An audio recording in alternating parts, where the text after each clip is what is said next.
Hello guys, আমি শাহিন। আমি আবার একটা ভিডিওতে চলে আসলাম। এই ভিডিওটা আছে যে একটা 12 চাকা গাড়ির সামনে চাকা গিরিশ হচ্ছে। দেখতে পাচ্ছেন চাকা গিরিশ করছে ইঞ্জিন মিস্ত্রিরা সামনে চাকা গিরিশ করছেন। দেখতে পাচ্ছেন টায়ার খুলে পুরো পুরো পরিষ্কার করে, খুব পরিষ্কার পরিচ্ছন্ন করে কাজ করছে, কোনো ময়লা না যেন থাকে। দেখতে পাচ্ছেন এটা আমাদের বন্ধু কাজ করছে, আলামিন্দা। অতিরিক্ত পরিষ্কার করে কাজ হচ্ছে। দেখছেন এটা কেরোসিন তেল দিয়ে পুরো ধুলাই করে হচ্ছে। এইটার ভিতরে গ্রিস থাকে। এপাশে আমাদের দোস্ত ছিল, কাজ খুব নিখুঁত হচ্ছে। এটা আমাদের দোস্ত, খুবই ভালো ছেলে। এই পাশে আর কি অন্যান্য সব জিনিস পড়ে আছে, আপনারা দেখতে পাচ্ছেন।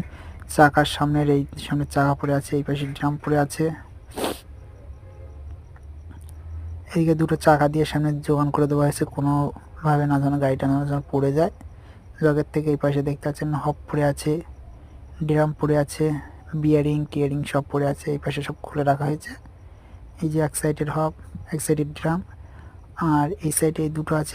এই দুটো ব্রেক শু, এর জন্য আর কি গাড়ির সামনের ব্রেক ধরে। এর জন্য না থাকলে কিন্তু গাড়ির ব্রেক ফেল হয়ে যাবে। এই গন্ত কিন্তু